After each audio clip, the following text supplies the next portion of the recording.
Hi friends, ఈరోజు healthy dosa అండి పిల్లల కోసం.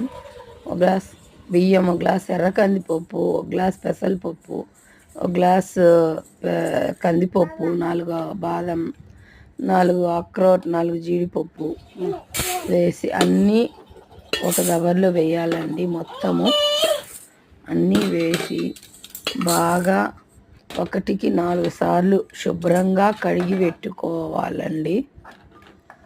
మొత్తము కడిగి పెట్టుకొని 6 to 7 hours నానిన తర్వాత మిక్సీ జార్లో గ్రైండ్ చేసుకోవాలండి. బాగా మెత్తగా దోశ పిండిలాగా గ్రైండ్ చేసి పెట్టుకోవాలండి.